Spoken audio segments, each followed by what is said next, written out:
지존자의 은밀한 곳에 거주하며 전능자의 그늘 아래에 사는 자여, 나는 여호와를 향하여 말하기를 그는 나의 피난처요 나의 요새요 내가 의뢰하는 하나님이라 하리니, 이는 그가 너를 새 사냥꾼의 올무에서와 심한 전염병에서 건지실 것이니로다.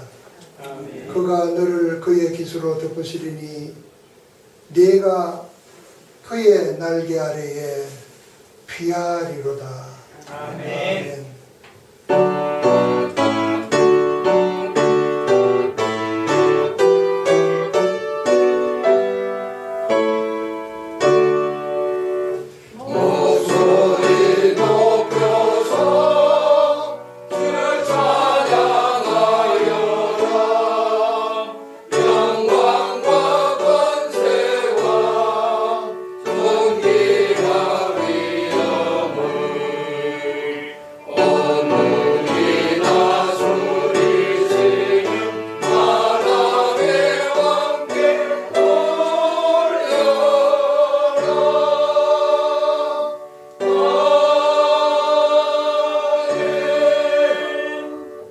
온 땅이여 여호와께 즐거운 찬송을 부를지어다. 기쁨으로 여호와를 섬기며 노래하면서 그의 앞에 나아갈지어다. 여호와가 우리 하나님이신 줄 너희는 알지어다. 그는 우리를 지으시니요 우리는 그의 것이니 그의 백성이요 그의 기르시는 양이로다. 감사함으로 그의 문에 들어가며 찬송함으로 그의 궁정에 들어가서 그에게 감사하며 그의 이름을 송축할지어다. 여호와는 선하시니 그의 인자심이 영원하고 그의 성실하심과 그에게 이르리로다. 아멘. 아멘. 전능하사 천지를 만드신 하나님 아버지를 내가 믿사오며 그의 아들 우리 주 예수 그리스도를 믿사오니, 이는 성령으로 잉태하사 동정녀 나에 대하시고 본디오 빌라도에게 본을 받으사 십자가에 못 박혀 죽으시고 장사한 뒤 4일 만에 죽은 자 가운데서 다시 살아나시며 하늘에 오르사 전능하신 하나님 우편에 앉아 계시다가 저희로서 산 자와 죽은 자를 심판하러 오시리라. 성령을 믿사오며 거룩한 공예와 성도와 서로 교통하는 것과 죄를 사하여 주시는 것과 몸이 다시 사는 것과 영원히 사는 것을 믿사옵나이다. 아멘. 우주 만물을 창조하시고 특별히 손수 저희를 조성하여 주신 이후에 온 이런 인류 역사를 주관하시는 하나님 아버지, 참 저희들을 택하여 주셔서 주님의 후사를 삼아 주신 하나님의 은총을 생각할 때 다시 한번 감사와 찬송을 드리옵나이다. 아버지 하나님, 간밤에도 저에게 또 건강 지켜주셔서 건강한 모습으로 주님 전전으로 나오게 하시고, 부족하지만 저의 좁은 입을 벌려서 주를 찬양하며 주님께 간구하는 오늘 이 예배에 참석할 수 있게 해주신 것 감사와 찬송을 드립니다.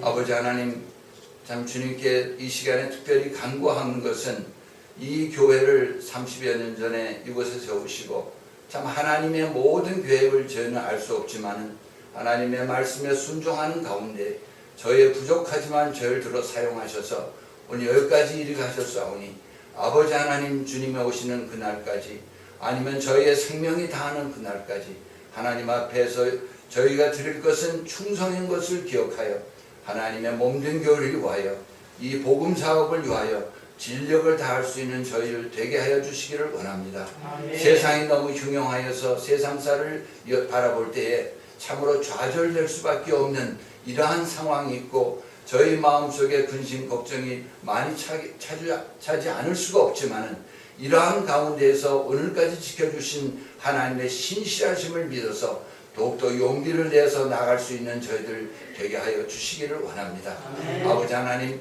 저희 마음대로 하나님의 일을 하는 것이 아니고 하나님이 시키는 그 일을 마음에 들지 아니하더라도 순종하며 따라가는 겸손한 주의 백성들이 다 될 수 있도록 주님 인도하여 주옵소서. 아멘. 저희들이 그러나 아무리 노력하여도 저희 힘으로 능으로 되지 아니하고 여호와의 신으로 된다고 하였사오니 먼저는 저희가 성령의 충만함을 입어서 성령의 취함을 입어서 성령의 인도하심을 따라서 아버지의 이 일을 동참하는 저희들 다 될 수 있도록 주님 인도하여 주시옵소서. 아멘. 아버지 이 시간에 특별히 주님께 간구하는 것은 아버지 우리 대한민국 주님이 사랑하셔서 오늘 여기까지 이르게 하셨는데 아버지 하나님 어찌하든지 우리 대한민국 전 국민에게 정한 영을 보내주셔서 정직한 그런 사람들이 될 수 있도록 인도하여 주옵소서.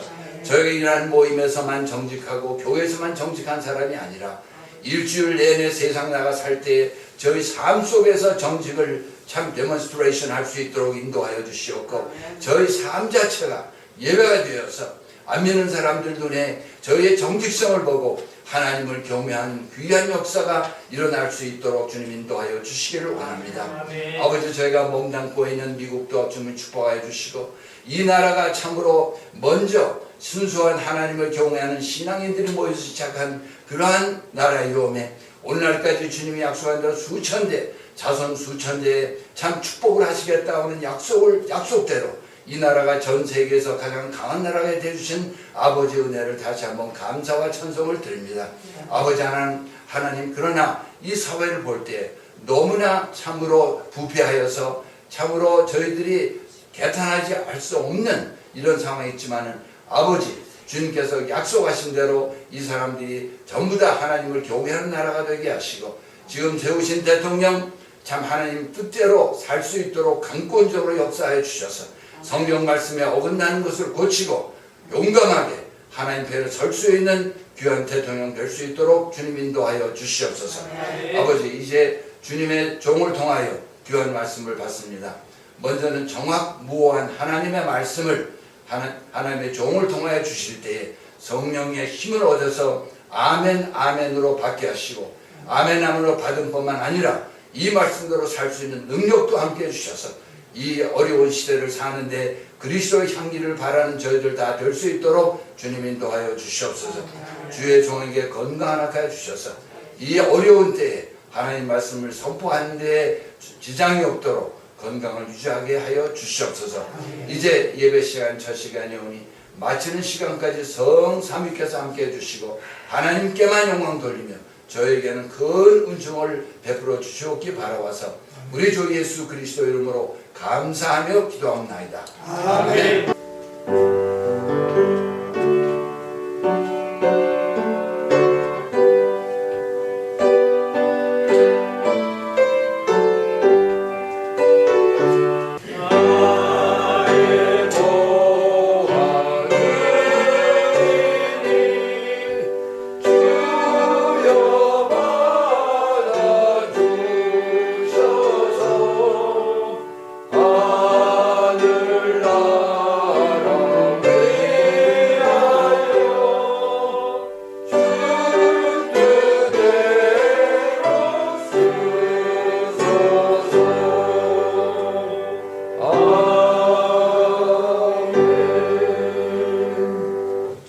하나님의 사랑과 은혜를 감사합니다. 오늘 또 사랑하는 성도들이 귀한 예물을 준비하여 하나님께 드렸습니다.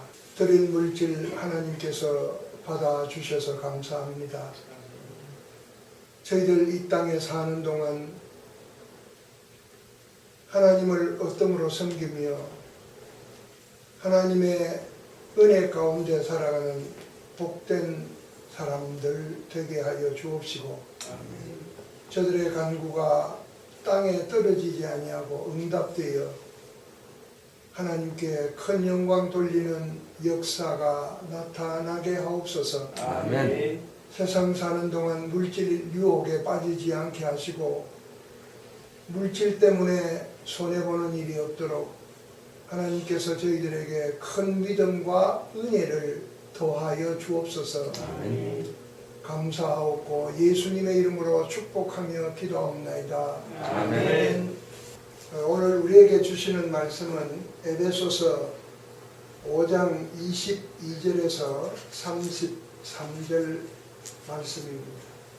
아내들이여 자기 남편에게 복종하기를 주께 하듯 하라. 이는 남편이 아내의 머리됨이 그리스도께서 교회의 머리됨과 같음이니 그가 바로 몸의 구주시니라. 그러므로 교회가 그리스도에게 하듯 아내들도 범사에 자기 남편에게 복종할지니라.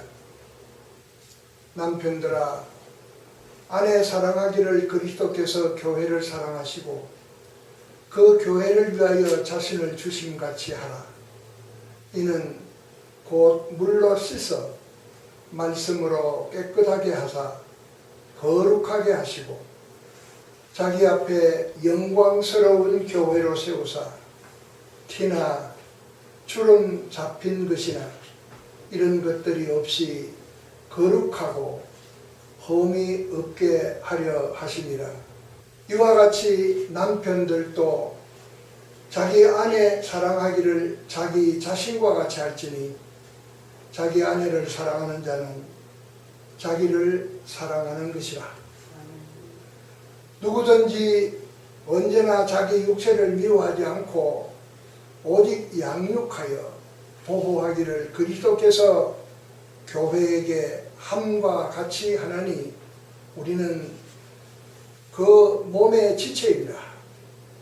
그러므로 사람이 부모를 떠나 그의 아내와 합하여 그 둘이 한 육체가 될지니 이 비밀이 크도다. 나는 그리스도와 교회에 대하여 말하노라. 그러나 너희도 각각 자기의 아내 사랑하기를 자신같이 하고 아내도 자기 남편을 존경하라. 아멘. 오늘은 이 말씀에 의지해서 이 비밀이 크도다 라는 주제로 말씀을 선거하고 함께 은혜를 나누기를 원합니다.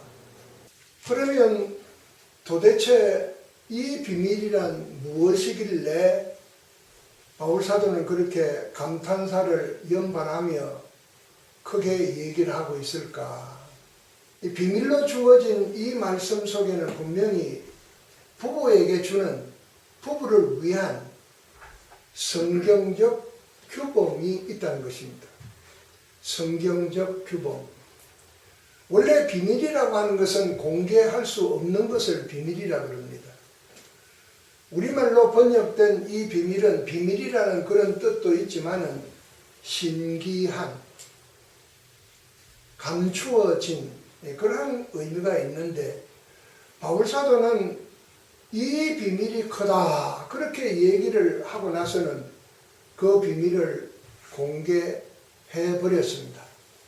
여기서 말하는 이 비밀 속에 내포되어 있는 부부의 부부를 위한 성경적 규범.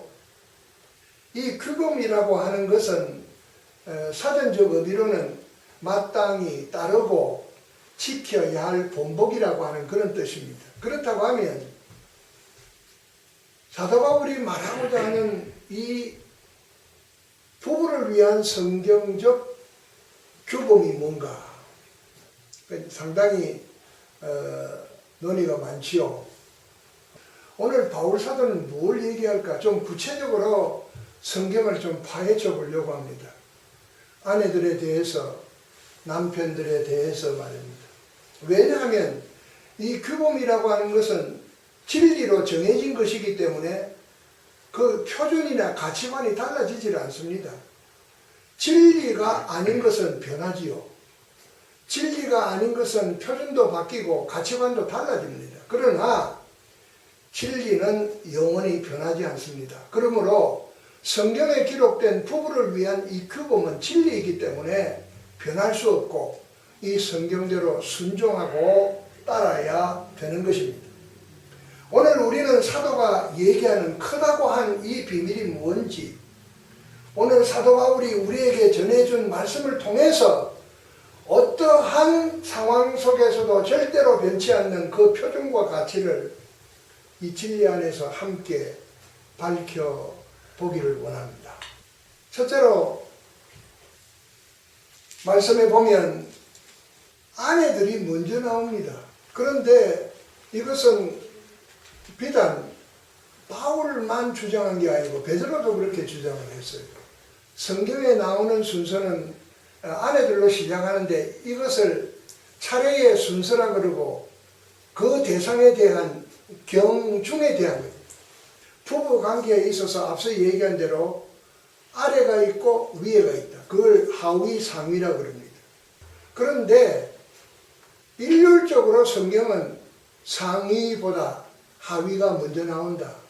에베소 2장 25절에 보면 남편들아 아내 사랑하기를, 에베소 6장 1절에 보면 자녀들아 너희 부모를, 5절에 보면 종들아 육체의 상전에게, 베드로전서 3장 1절에 보면 아내 된 자들아 자기 남편에게.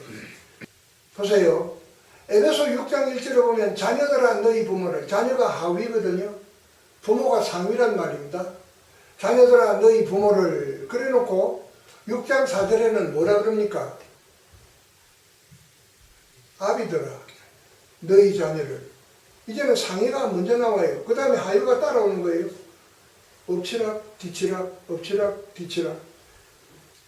왜 그럴까? 왜 우리는 여기에서 아내들이 먼저 나올까?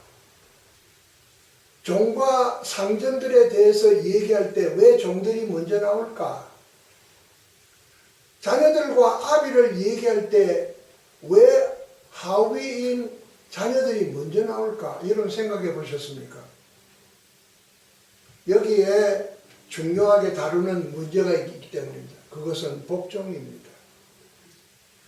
복종을 다루기 위해서는 반드시 하위가 먼저 나와야 됩니다. 아비들아 자녀에게 순종하라 복종하라 할 수 있나요? 그거 안 되잖아요.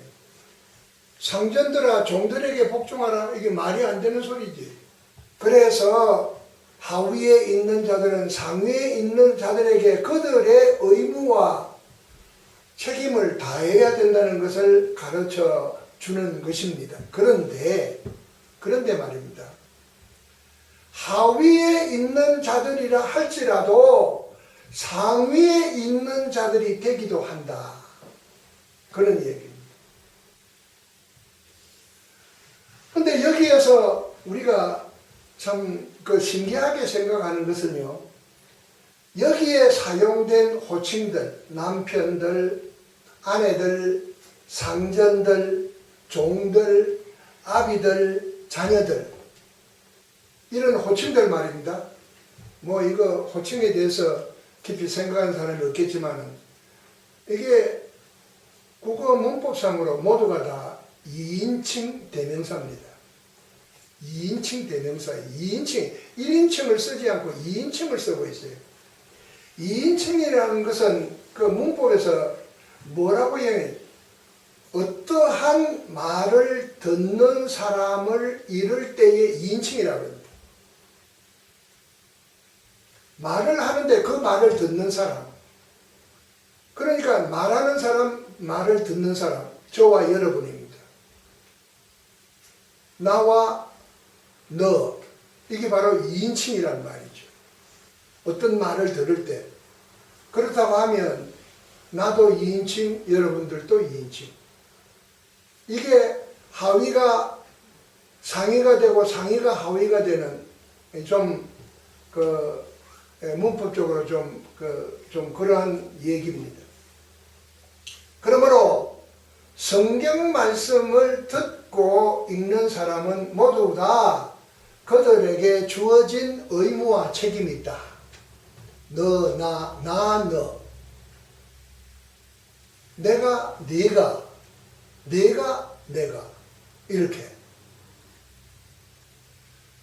그런데 여기에서 보면 제일 먼저 일단은 아내가 하위니까 먼저 나왔어요.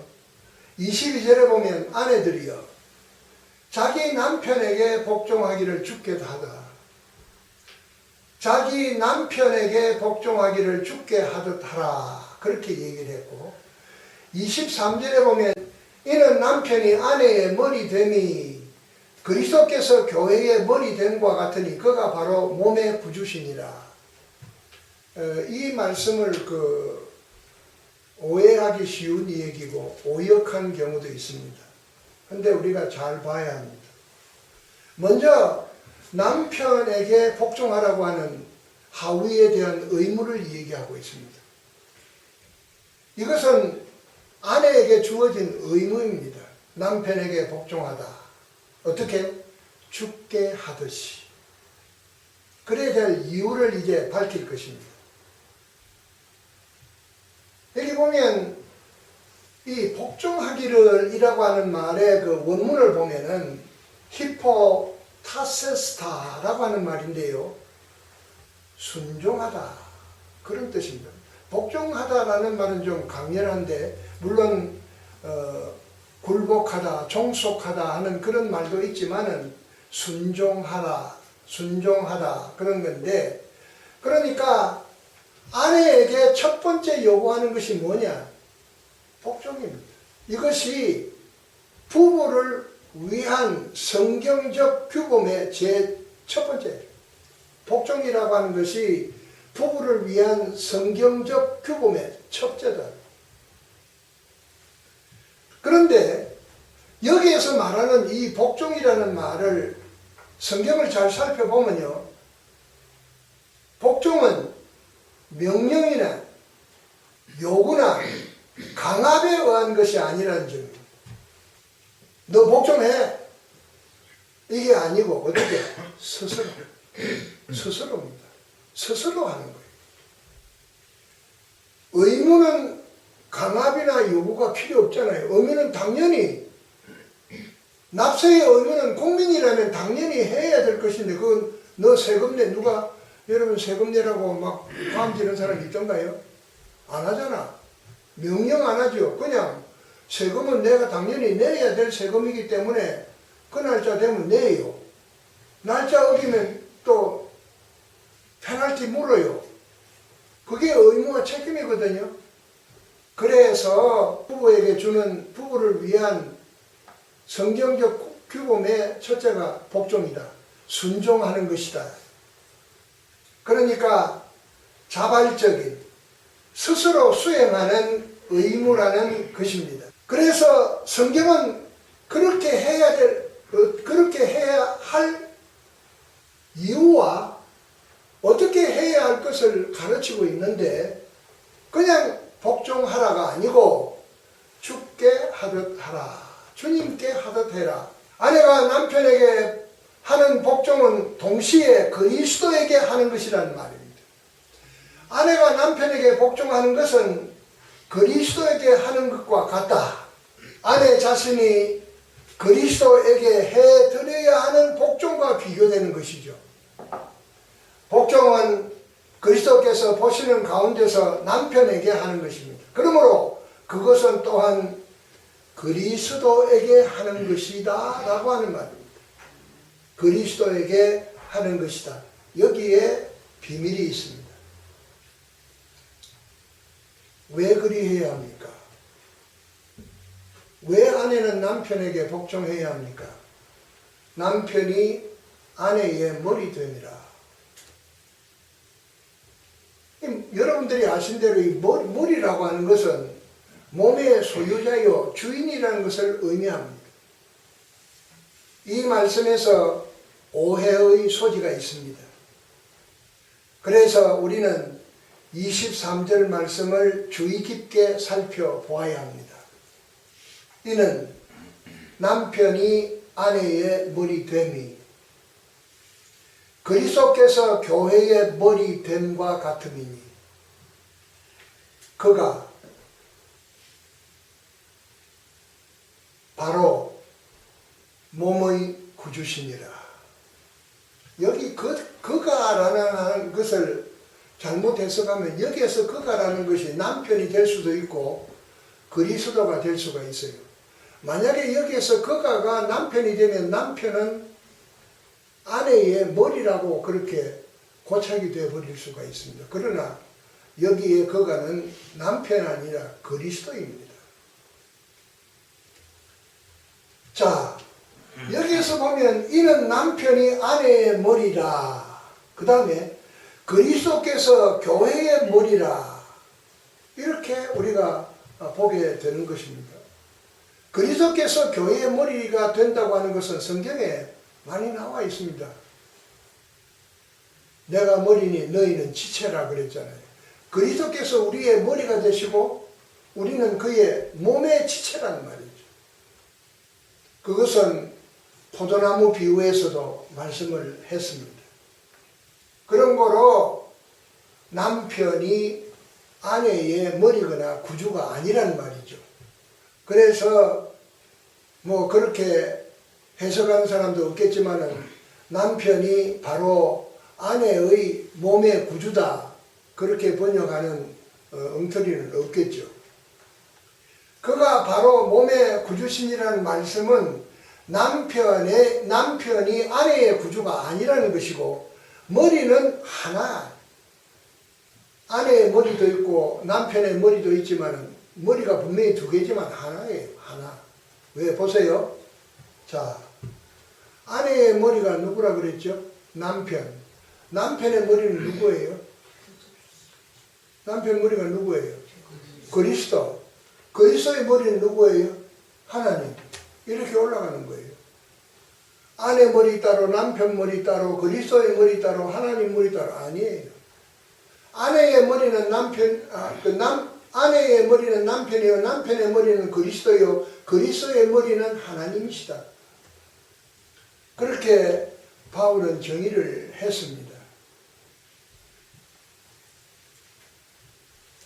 그런 거로 보이는 교회는 예수님을 구주로 영접한 성도들이고, 그러므로 모든 성도들의 머리는 그리스도가 된다고 하는 말입니다.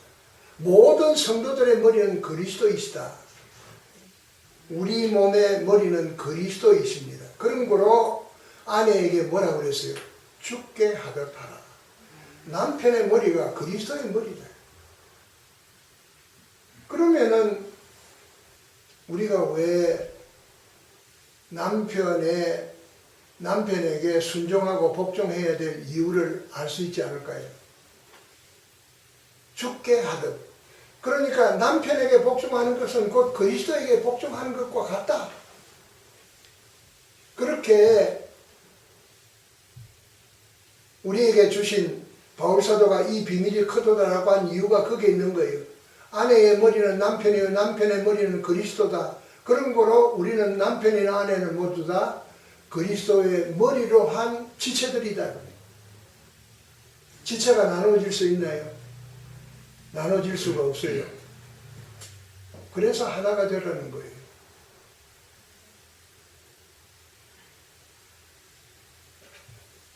두 번째로 남편들아, 이 상위입니다.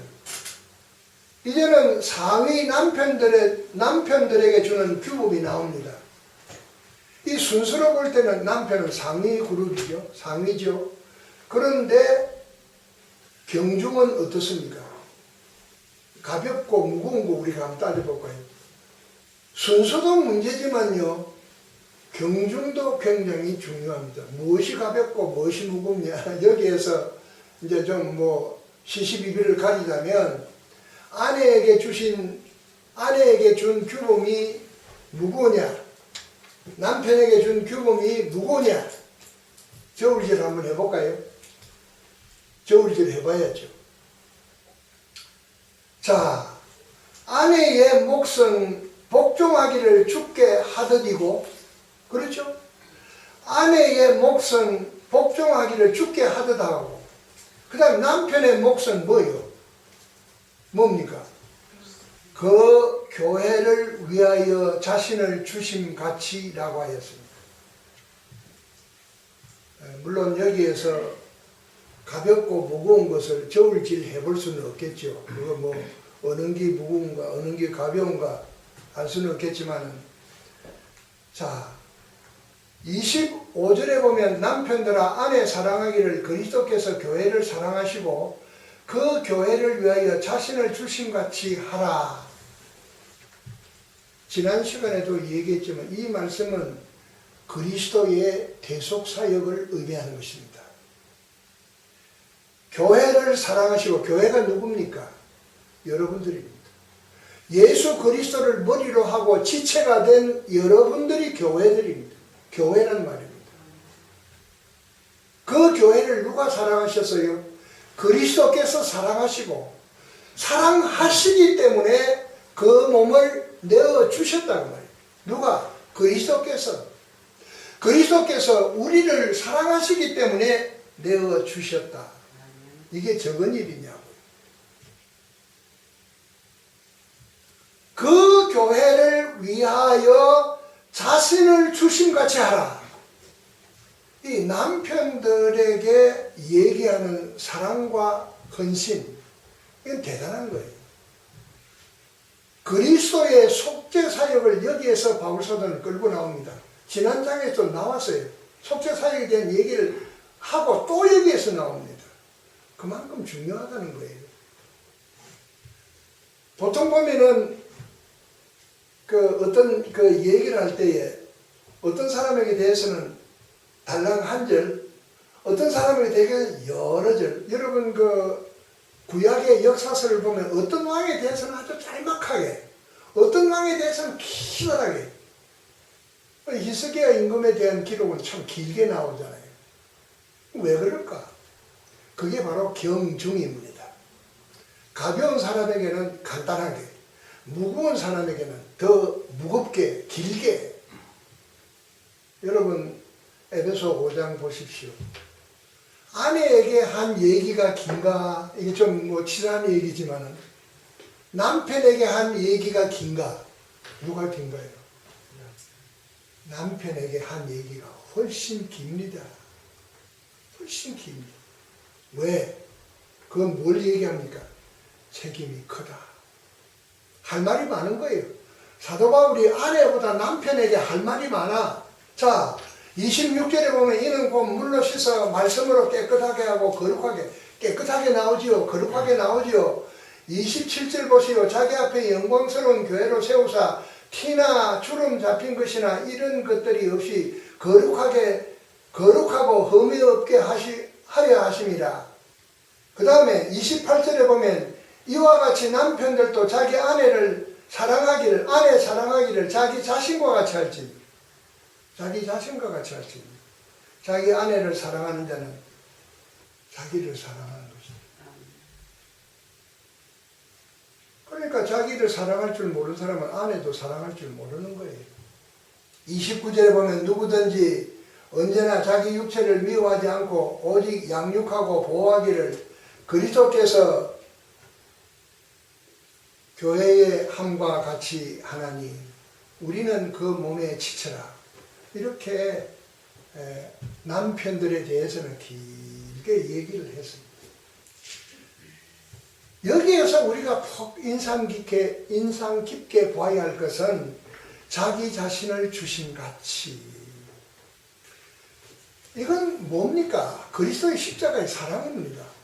아내를 사랑하는 것이 그리스도께서 자신을 내어주심같이 사랑하라는 거예요. 누구를? 남편의 아내를. 사랑해야 돼. 정결해야 하는 거예요. 그리고 거룩해야 하는 거예요. 그리스도께서 교회를 사랑하사 자신을 내어줌과 같은 사랑이 없이는 사랑을 하지 못하면 남편이라고 꼴대 피우지 마세요. 자격이 없어. 여기 거룩함이라고 하는 것은 그리스도의 대속으로부터 나옵니다. 막 자기의 몸을 주셨어요. 피를 다 쏟았어요. 물과 피를 다 쏟았어요. 누구를 위해서? 교회를 위해서. 성경에 보면 여러분, 자, 잘 들어보세요. 예수님과 우리의 관계를 무엇으로 비유합니까? 아내와 남편으로 비유합니까? 신부와 신랑입니다. 우리는 예수님과 관계는 영원히 어떤 관계다? 신부와 신랑의 관계. 꿀이 뚝뚝 떨어지는 신랑과 신부의 관계다. 보세요. 그 예수님과 우리의 관계를 표현할 때 아내와 남편이라고 한 말이 있나? 없어요. 신부라. 아가서 보세요. 그게 전부 다 예수 그리스도와 우리 신자들을 그 은유적으로 그렇게 쓴 책이지요. 신부와 신랑.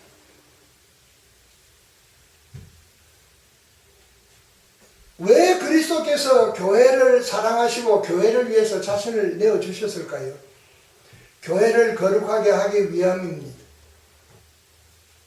왜 교회를 깨끗하게 하셨을까요? 그리스도께서 교회를 자기 앞에 세우기 위함입니다. 깨끗하지 아니하고 거룩하지 아니하면 세울 수가 없기 때문입니다. 남편이 그 아내를 사랑하는 것은 남편과 아내가 잘 어울리는 것처럼 남편이 어떻게 그의 아내를 잘 꾸며가는가, 가꾸어가는가를 보여주는 거예요.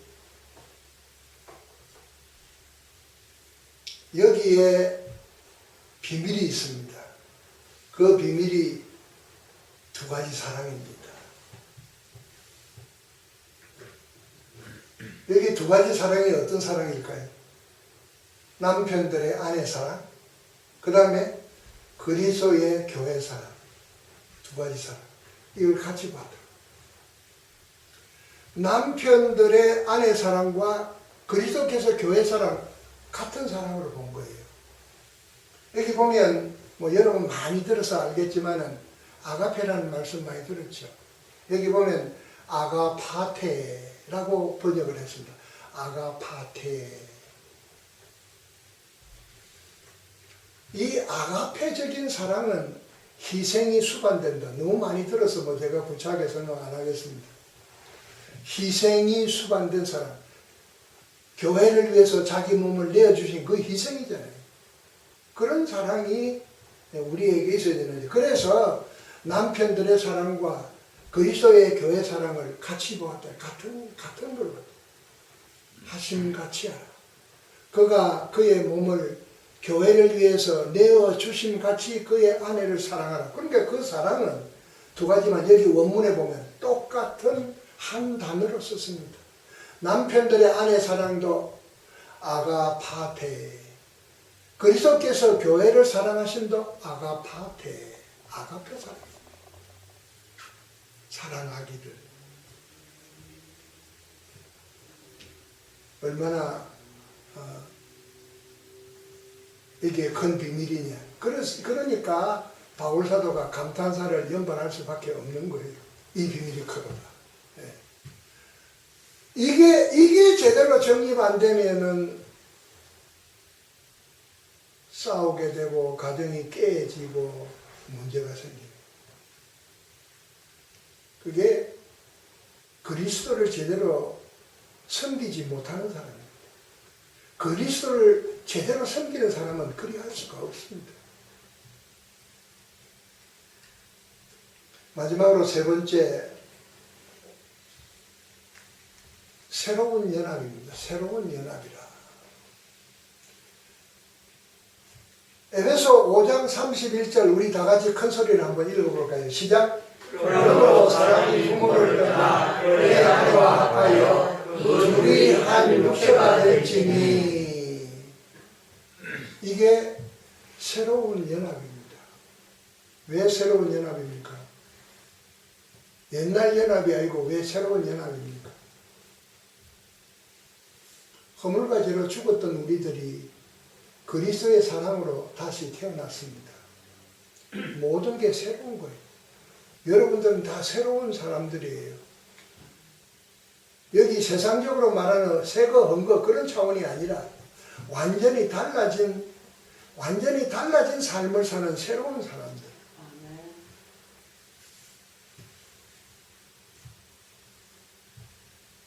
여기 보면 그의 아내와 합하여 그 둘이 한 육체가 될지니, 이게 연합이라는 것이죠.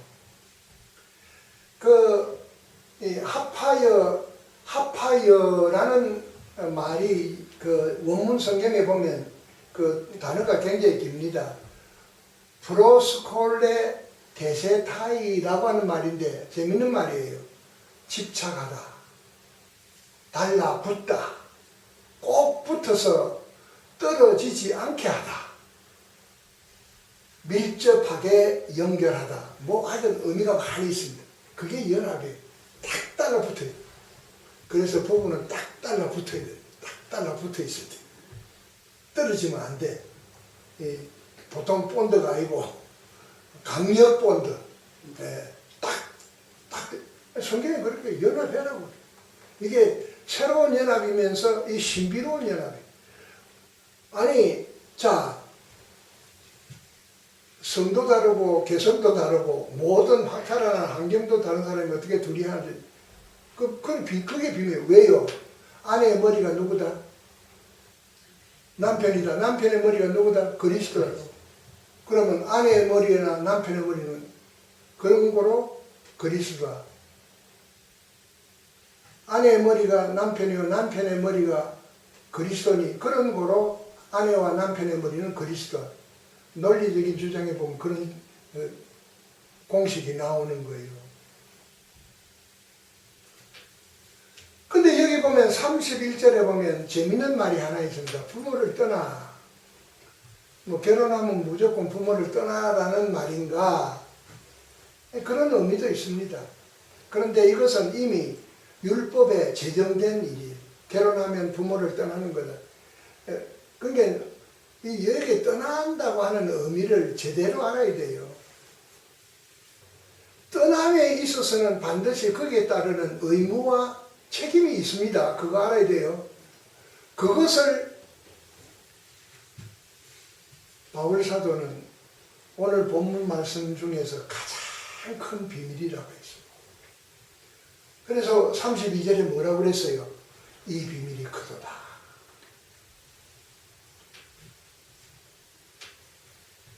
설명을 하자면 그렇습니다. 그리스도께서 이 세상에 오실 때 누구를 떠났습니까? 하나님을 떠났죠. 그걸 비유한 겁니다. 예수 그리스도께서 우리의 구주가 되시기 위해서 하나님을 떠나야 했습니다. 그건 뭡니까? 하나님의 뜻을 따르는 것이요 하나님의 뜻에 대한 순종을 의미하는 겁니다. 그게 떠나의 바른 의미입니다. 그래서 그걸 깨달은 바울 사도는 깜짝 놀라서 이 비밀이 크다 그렇게 얘기를 한 거예요.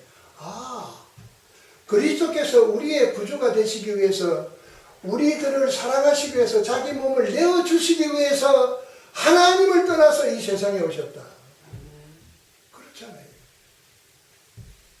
우리가 결혼해서 부모를 떠남도 바른 그런 맥락에서 생각을 해봐야 된다 그 말이에요. 부모를 결혼했다고 해서 저들만 알콩달콩 잘 살면 거 되는 건가요 그게? 아니잖아. 이게 뭔가 잘못됐어.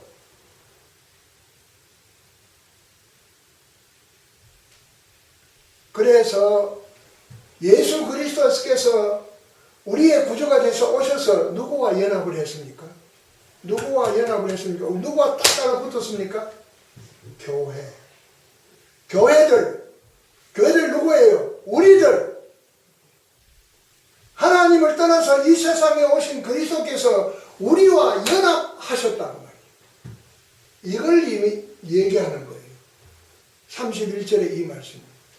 오신 그리스도께서 하나님을 떠나 이 세상에 오신 그리스도께서 교회와 연합하기 위해서. 그래서 뭐라고 그랬어요? 32절에 이 비밀이 크도다. 그 다음 나는 그리스도와 교회에 대해서 말한다. 이게 비밀의 주체입니다. 물론 우리말로 번역된 그 비밀이라는 말도 같은 말이지만 신비롭다 그런 뜻이거든요. 신비롭다. 그 영어 성경에 미스터리라고 했는데 헬라어에도 비슷하게 미스테리온 그렇게 얘기해. 미스터리다. 물론 우리가 우리의 이 지각으로서는 100% 이해가 될 수 있는 그런 일은 아니지만 여러분들이 아마 이 부분은 다 이해가 되고 아마 수긍이 될 거예요. 왜? 우리가 오랜 신앙생활을 했기 때문에 그렇다. 하나님께서 우리가 흔히 그러잖아요. 하늘 보자 버리시고, 우리 기도할 때도 그러잖아요. 하늘 보자 버리시고 이 세상에 오셨다.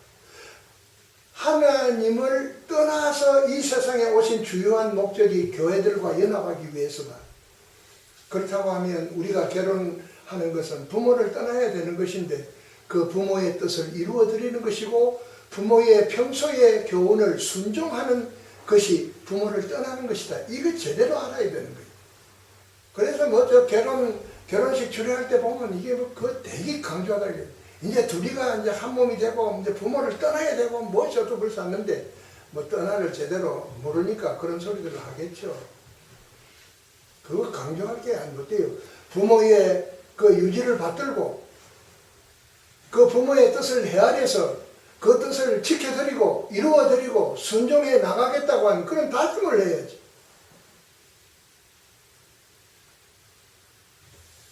그러므로 여기에서 부모를 떠나 그 아내와 연합하여 둘이 한 육체가 될지라고 하는 것은 단순히 신부와 신랑이 만나서 결혼하는 것에 국한되는 말이 아니라 그리스도께서 하나님을 떠나 이 세상에 오셔서 우리와 신비로운 연합을 이루신 것 같이 그런 의미에서 부부의 연합을 의미하는 것입니다. 이것은 바울이 앞에서도 지적한 것처럼 그리스도의 속죄 사역을 통해서 이 연합을 시도하셨고 이루신 것입니다.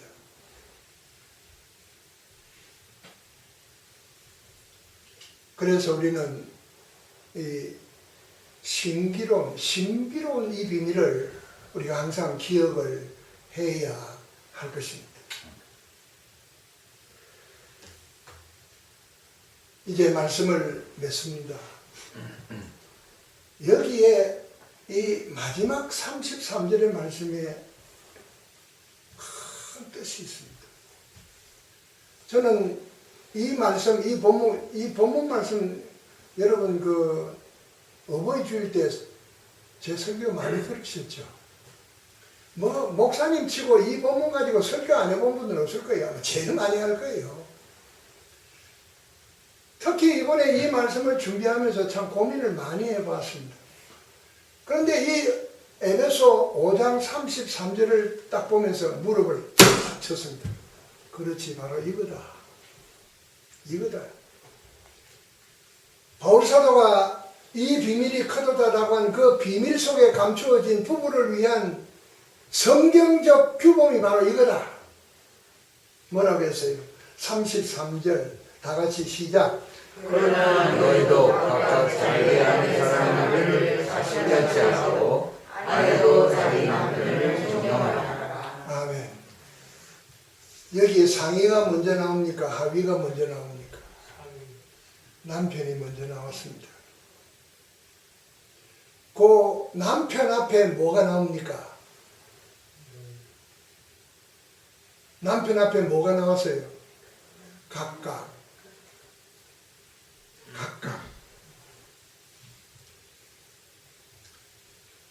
이게 뭐냐? 여기에서는 하위와 상위가 동등하게 나타나고 있는 거예요. 각각. 그러나 너희도 각각이라고 표현하고 있습니다. 이것은 순서를 떠나서 경중을 떠나서 우리에게 보여주는 의미입니다.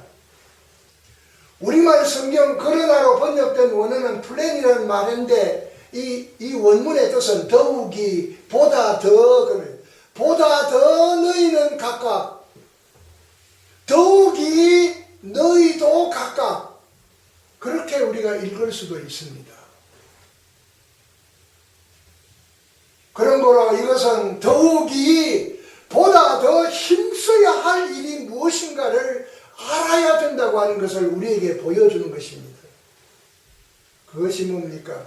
바울이 감탄하고 있는 큰 비밀의 뜻을 헤아리라고 하는 것이며 주어진 부부를 위한 성경적 규범을 지켜야 된다고 하는 것입니다. 너희도 각각. 이 각각이라는 말을 그 원문에서는 에이스라고 그럽니다. 하나로 서로 그런 뜻입니다. 하나로 서로 합하라고 했어요. 하나가 되세요. 하나로 이게 아니고 요래서 여기 아니고 요래가지고 요 몇 개입니까? 요거는 하나. 이렇게 말고 요렇게 하나로. 이 각각이라고 하는 그 말의 사전적 의미는 제각기, 따로따로, 몫이, 자기에게 몫이 있다 그런 얘기죠. 그런 거로 자신의 몫을 잘 감당하는 것이 중요하다는 것을 우리에게 가르쳐 주고 있습니다. 그것은 곧 남편은 아내를 사랑하고 아내는 남편을 존경하라고 결론을 내려버렸습니다. 이게 제각기 따로따로 자기의 몫을 감당하는 것입니다. 남편은 아내를 사랑하고 아내는 남편을 존경하라. 33절에 그렇게 바울은 결론을 내리고 있습니다. 그런 거로 남편의 아내 사랑은 그리스도께서 교회를 사랑하시고 그 교회를 위해서 자신을 주심과 같은 것이어야 하고, 아내의 남편 존경은 죽게 하듯 하는 존경으로, 복종으로 하는 것이다. 이 말씀에서 우리는 어떻게 아내와 남편의 차선을 따지며 경중을 따질 수 있겠는가? 남편의 입장에서 제가 보니까요, 제 책임과 의무가 더 크더라고요. 아내보다. 그렇게 느껴져요. 뭐 여러분들은 어떻게 느껴지는지 몰라도 저는 그렇게 느껴지더라고요. 야, 어떻게 내가 정말 아내를 사랑하는데 주께서 교회를 사랑하신 같이 자신을 내어주신 같이 정말 사랑하고 있는가? 힘들다. 참 힘들다. 오늘 이 말씀을 통해서 아내들이여 남편들이여, 남편들이여 아내들이여, 이 말씀대로 살아가는 저와 여러분 되기를 주의 이름으로 축원합니다. 하나님 아버지 감사합니다.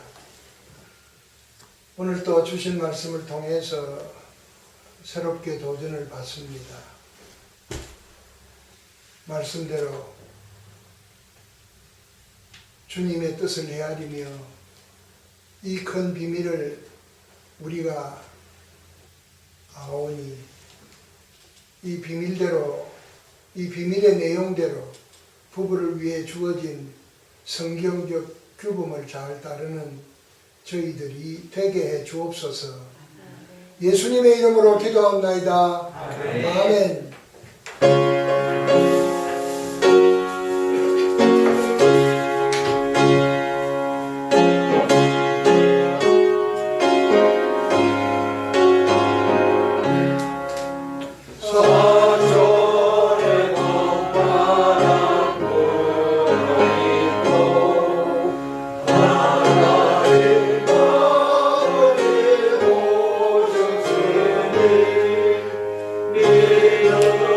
믿음의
예수 그리스도의 은혜와 하나님 우리 아버지의 높고 위대하신 사랑하심과 성령님의 교통하심이 오늘도 주님 앞에 나와 예배하는 사랑하는 모든 성도들에게 영원토록 함께 있을지어다. 아멘.